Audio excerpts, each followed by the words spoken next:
All of his co-workers were gone. What could it mean? Stanley decided to go to the meeting room. Perhaps he had simply missed a memo.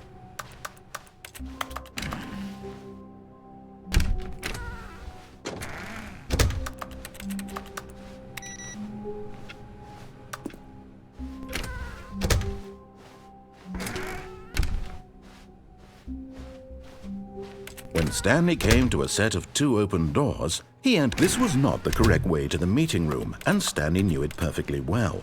Perhaps he wanted to stop by the employee lounge first, just to admire it.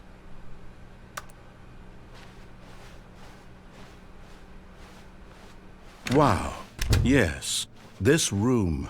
But eager to get back to business, Stanley took the first open door on his left. Stanley was so bad at following directions, it's incredible he wasn't fired years ago. Look, Stanley, I think perhaps we've gotten off on the wrong foot here. I'm not your enemy, really, I'm not.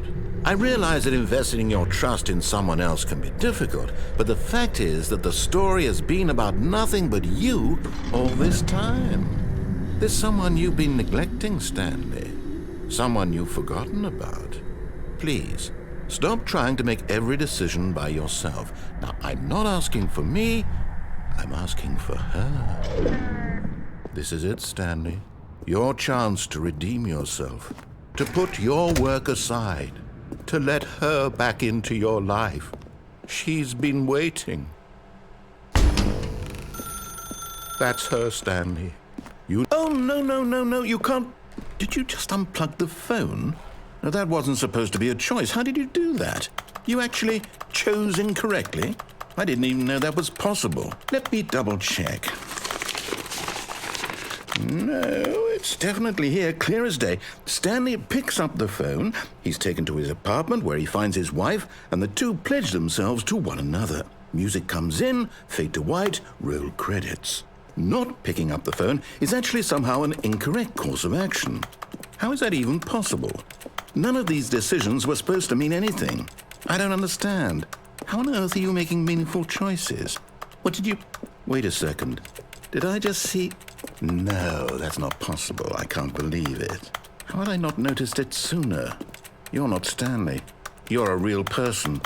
I can't believe I was so mistaken. This is why you've been able to make correct and incorrect choices. And to think I've been letting you run around in this game for so long. If you'd made any more wrong choices, you might have negated it entirely. It's as though you completely ignored even the most basic safety protocol for real-world decision-making. Or did you not grasp the severity of the situation? Well, I won't have that kind of risk on my watch.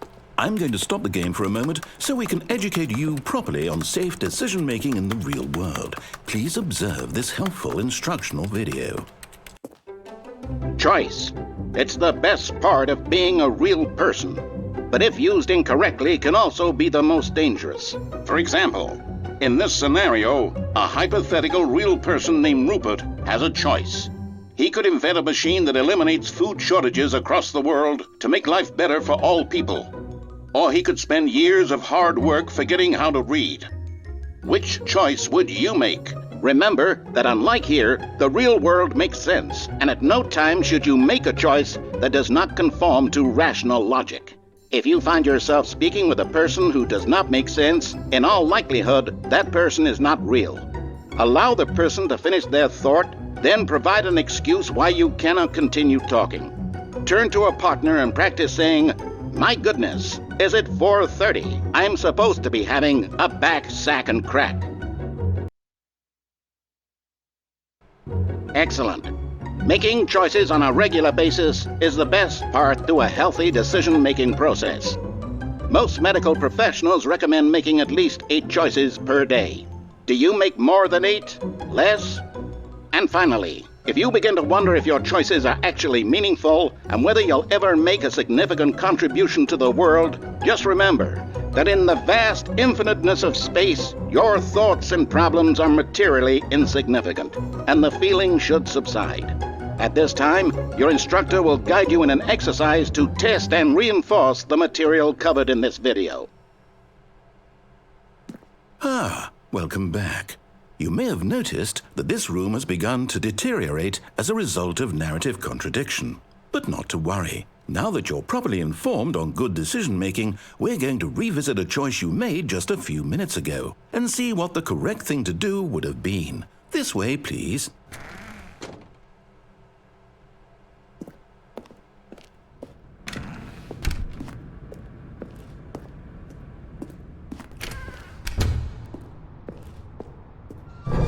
Now that we know your choices are meaningful, we can't have you jumping off the platform and dying.